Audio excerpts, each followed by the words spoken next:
Bonjour à tous, je suis Jean Banin. Bonjour, je suis Priscilla Lamborghini. Ensemble, nous allons vous présenter la nouvelle émission de Ça ira mieux le mois prochain. Au sommaire, nous allons commencer par faire le bilan calmement du mois de février. Ouais, c'est Priscilla qui m'a donné le tuyau. Nous irons ensuite à la rencontre de l'invité du mois. Et nous terminerons avec un tuto bricolage avec notre cher Bruno Bricot. Allez, il est temps, sans plus attendre, de lancer la nouvelle émission avec On fait le bilan. Calmement. Quoi?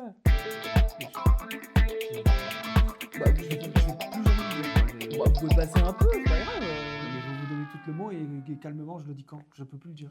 Non. Plus tard. Et on commence ce bilan du mois de février avec cette personne qui a beaucoup donné pour son pays et qui a ému toute la France ce mois-ci. De Lyon à l'Assemblée nationale, on a parlé de lui et nous ne pouvions pas commencer ce bilan sans lui rendre nous aussi un bel hommage. Alors mesdames et messieurs, voici notre hommage à Quentin.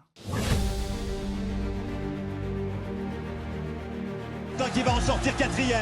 Quentin Fillon-Maillet qui a 6 secondes à aller chercher. Il peut aller la chercher là, Quentin. Il va aller la chercher la médaille, il va aller la chercher. Oui, Ouais. Oh. super. Il y a peut-être la médaille d'or là au bout de cette ligne droite. Allez Quentin. Ouais. Quentin Allez Fillon-Maillet. Quentin. QFM, mais non, c'est pas QFM, c'est un TGV. Il est parti. Ouais, il est parti. Quentin Fillon-Maillet qui va aller chercher une 9e médaille olympique. Il devient l'athlète français le plus médaillé aux Jeux Olympiques.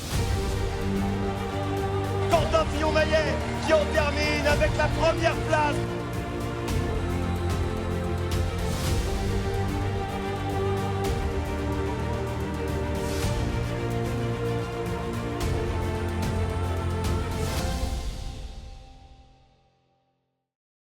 Et oui, bravo, 9 médailles olympiques, 9, c'est incroyable. Ça, c'est notre Quentin. Merci Quentin.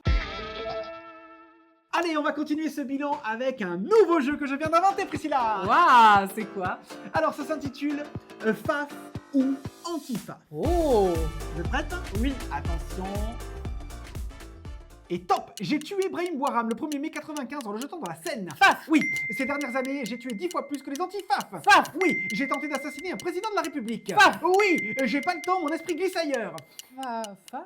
Et oui, Faf la rage, oui, très bien, bravo. Ah. J'ai tué Hichem Miraoui le 31 mai 2025 en appelant les vrais Français à m'imiter. Faf. Oui, ces dernières années, on a déjoué des dizaines d'attaques terroristes visant à tuer des personnes. Faf. Oui, je suis considéré comme la plus grande menace de ce pays. Faf. Et non. Ah ben non. Comment ça, non? Bah, c'est les anti-Faf, hein, là. Ah bon? Ah bah oui. Mais pourquoi, comment ça? Bah là, ils ont tué quelqu'un, déjà. Et ensuite, d'habitude, ils... Oui. Des fois, ils cassent des vitres, des fois, Ah. ils mettent le feu à des poubelles.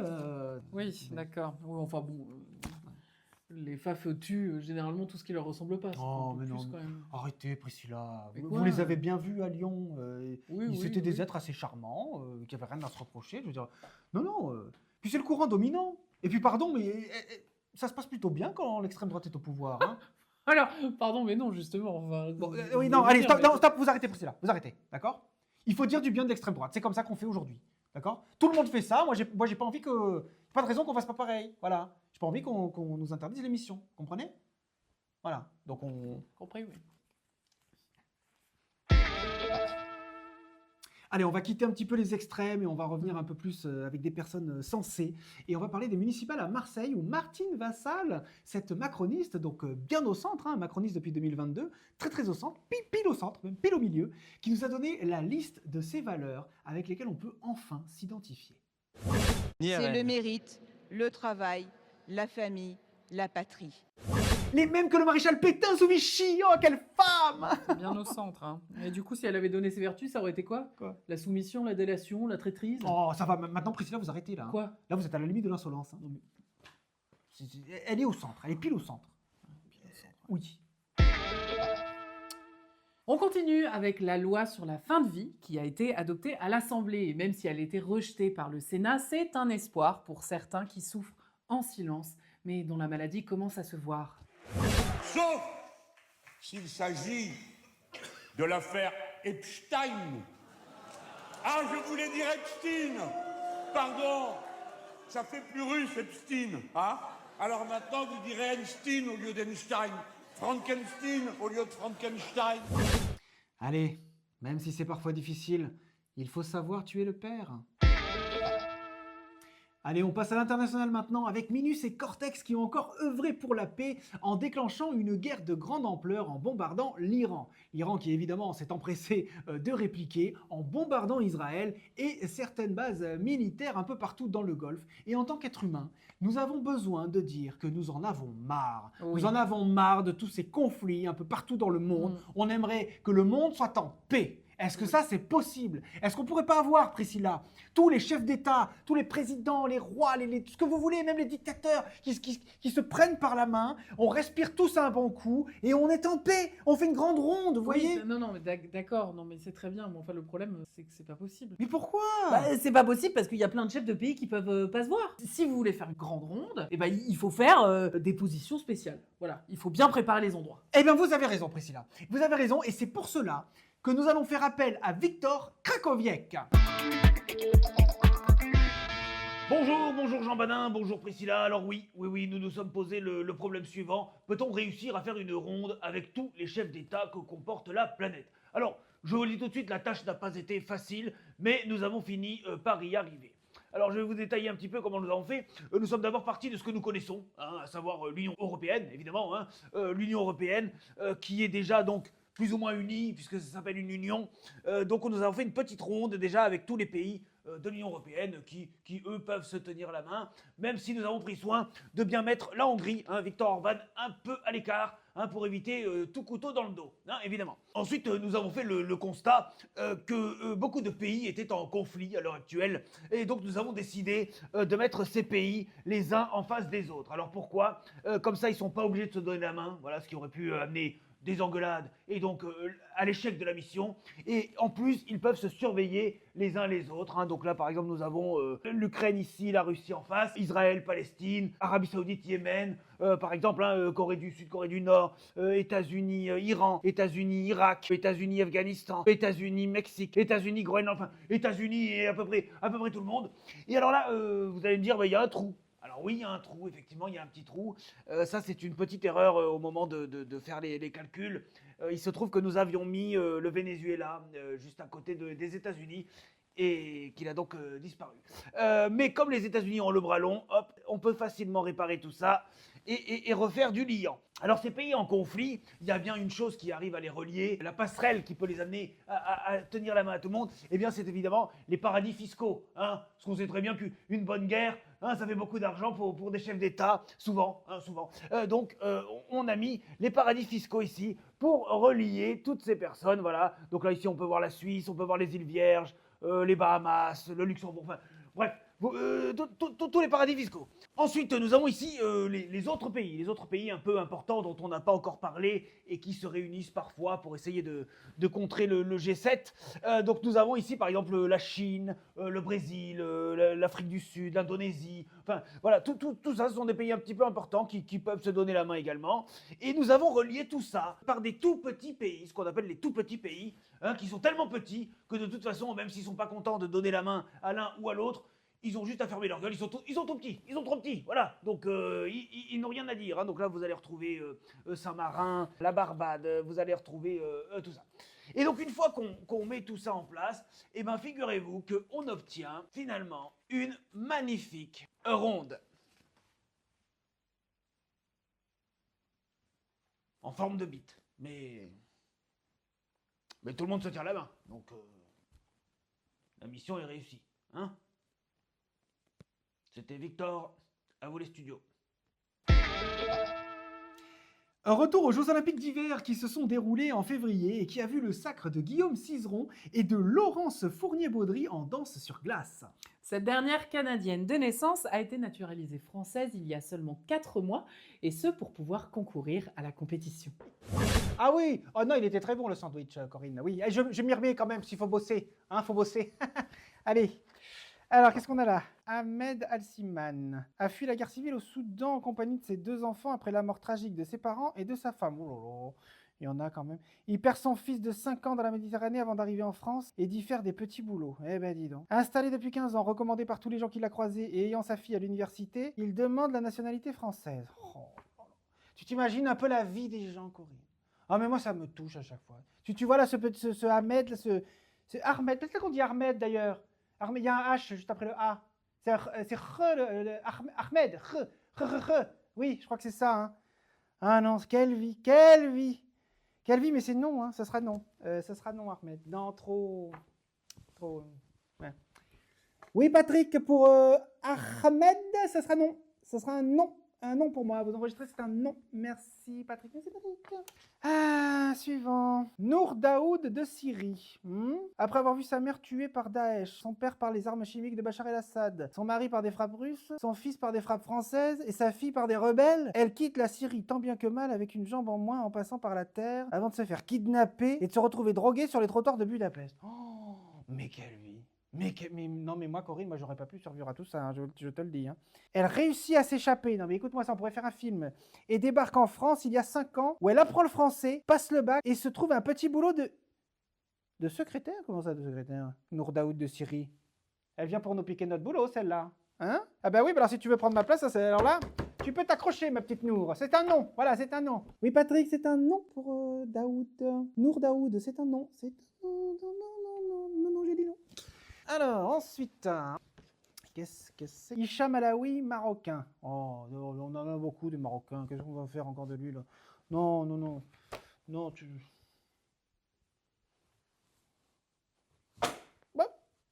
le dossier est perdu.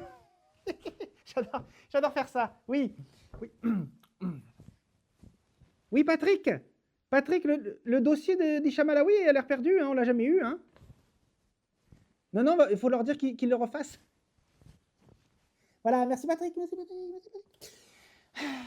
Allez, on continue. On envoie aujourd'hui, on envoie. Oh, qu'est-ce que c'est que ça? Oh, le joli minois, dis donc. Laurence Fournier-Baudry. Bon, né au Canada. Bah, qu'est-ce que c'est que ça? Non, alors ça, c'est rare qu'on ait des choses comme ça. Hein. Après n'avoir pas pu concourir aux Jeux Olympiques, après que mon compagnon et partenaire de danse ait été suspendu pour agression sexuelle, je trouve refuge chez Guillaume Cizeron, ex-partenaire de Gabriela Papadakis, qui l'accuse d'être manipulateur.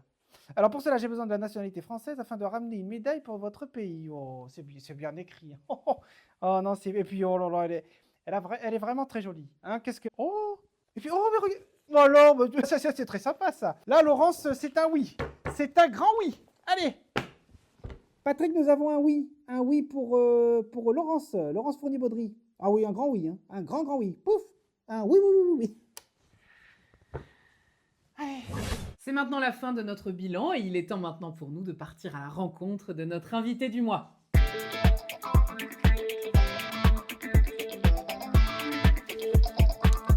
Et quoi de plus normal en ce mois de février que de recevoir Pierre Benoît? Pierre Benoît qui a une petite particularité puisqu'il ne fêtera pas son anniversaire cette année, puisque Pierre Benoît est né un 29 février. C'est bien ça? Oui, 29 février 1980, né à la maternité des Coquelicots, à Bonjonville dans le 95, né de parents bien. Voilà. D'accord, bien. Merci pour ces précisions, j'en demandais pas tant. Alors Pierre Benoît, moi j'ai une première question à vous poser, et je pense que tout le monde se pose cette question. Est-ce que ce n'est pas un petit peu frustrant d'avoir son anniversaire seulement tous les 4 ans? Non. Non Non. Ça crée un peu de l'attente. Ah bah c'est oui. bien, et oui, parce que comme ça, c'est comme si un peu on fêtait les Jeux Olympiques ou la Coupe du Monde. C'est vrai que c'est tous les 4 ans. Oui, c'est tous les 4 ans. Et puis imaginez qu'on ait fait la PS6 juste après la PS5, tout de suite après. Oui. Ben, c'est dommage. Oui. Hein, alors que là, ça crée de l'engouement. Hein, on est content d'attendre un petit peu pour avoir la PS6. D'accord, donc ça vous dérange pas? Non, et puis quelque part, ça me rend presque éternel. Hein. Ça vous rend presque éternel. Oula, là, par contre, je Ben suis oui, plus. Oui, qu'est-ce que parce c'est-à-dire? parce que depuis 1980, j'ai fêté 11 anniversaires, donc j'ai 11 ans. Ah, alors non. J'ai 11 ans. Non, en fait, c'est pas comme ça que ça J'ai marche. 11 ans. Pierre Benoît, en fait, c'est pas comme ça que ça marche. C'est-à-dire que ce qui se passe, c'est que vous avez fait 11... Ouais. Pierre Benoît. Oh, Pierre Benoît. Voilà, en fait, on ne compte pas son âge par rapport au nombre d'anniversaires qu'on a fêtés. Vous comprenez ça? Ah bon? Ben non. Et alors, vous avez fêté combien d'anniversaires depuis que vous êtes né? Moi, j'en ai fêté 38 et bientôt 39 d'ailleurs. Et vous avez quel âge? 38 et bientôt... Donc j'ai 11 ans. Non. Non, non, non, en fait, non. Non, là, vous vous Il y a trompez. combien de 29 février depuis 1980? Mais il y en a eu 11, vous l'avez dit tout à l'heure. Donc j'ai 11 ans. Non, non, non. Je vous explique. En fait, vous avez La fait la 11 la anniversaires. la C'est tous les 4 ans. C'est tous les 4 ans. C'est 11 fois 4. J'ai 11 ans. D'accord. Vous avez 11 ans. Vous avez 11 ans, Pierre Benoît. On va pas réussir à vous faire entendre raison là-dessus. Donc, on va poursuivre l'interview quand même.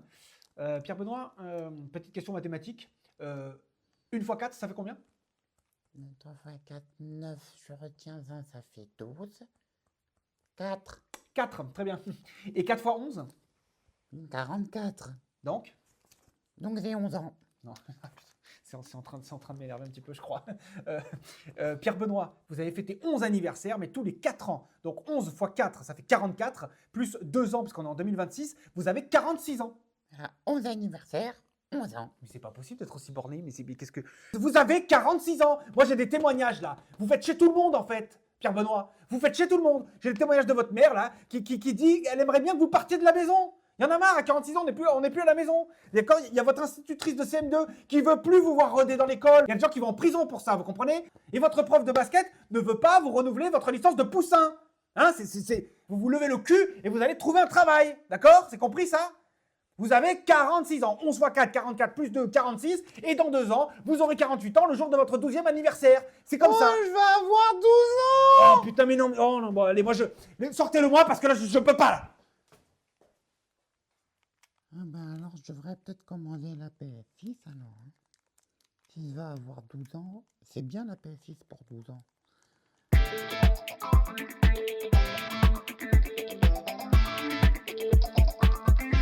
Salut tout le monde, c'est moi, c'est Bruno pour Bruno Brico. Vous n'avez jamais fait de travaux, mais vous voulez rénover votre maison ou réparer quelque chose, alors vous êtes au bon endroit. Aujourd'hui, je vais vous apprendre à remplacer un interrupteur qui ne fonctionne plus. La difficulté de cette tâche s'élève à 2 ponceuses et une clé à molette. Pour ce faire, vous allez avoir besoin d'un nouvel interrupteur, d'un tournevis. C'est tout. Allez, je vous donne sans plus attendre rendez-vous dans le magasin de bricolage le plus proche.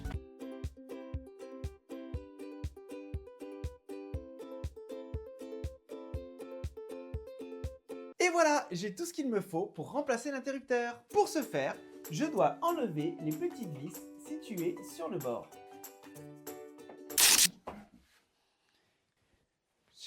Il faut d'abord couper le courant, j'avais oublié. Après avoir coupé le courant, vous pouvez vous attaquer à l'interrupteur.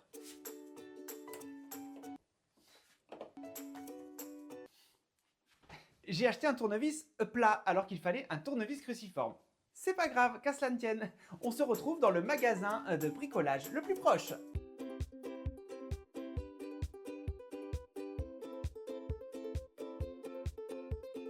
Et voilà, j'ai tout ce qu'il me faut pour commencer à changer mon interrupteur. N'oubliez pas, si vous êtes parti et que vous avez remis le courant, eh bien, il faut l'éteindre. Eh oui.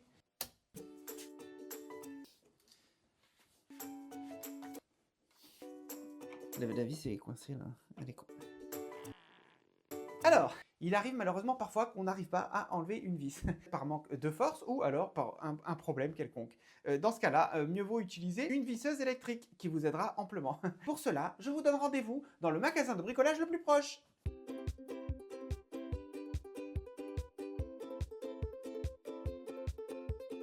Et voilà, nous avons tout ce qu'il nous faut pour commencer notre entreprise. J'ai coupé le courant ou j'ai pas coupé le courant? Non, j'ai coupé, je crois. Non, j'ai coupé. J'avais pas coupé. Allez, c'est parti. Ah. Pensez à charger d'abord la batterie de votre visseuse électrique. Eh oui, sinon ça marche pas.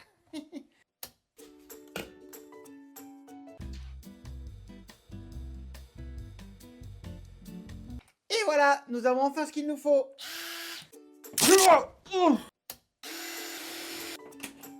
Voilà, j'ai retiré l'ancien interrupteur. Je peux maintenant mettre le nouveau.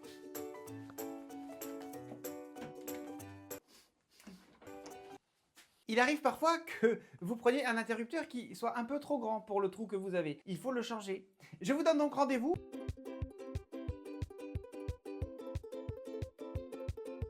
Et voilà, nous avons enfin ce qu'il nous faut.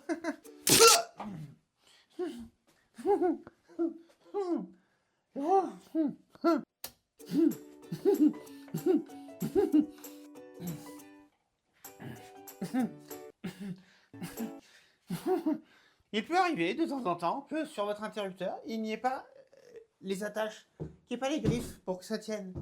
Vous savez quoi? On se donne rendez-vous. Et voilà, j'ai les griffes. J'ai les griffes. Pour les griffes.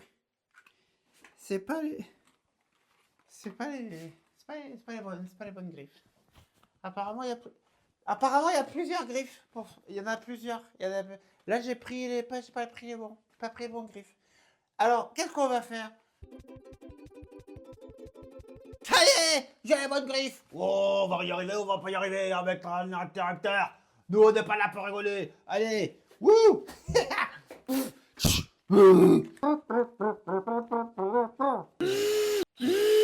Et voilà. Il ne vous reste plus qu'à remettre le courant et à tester votre interrupteur. Wouh.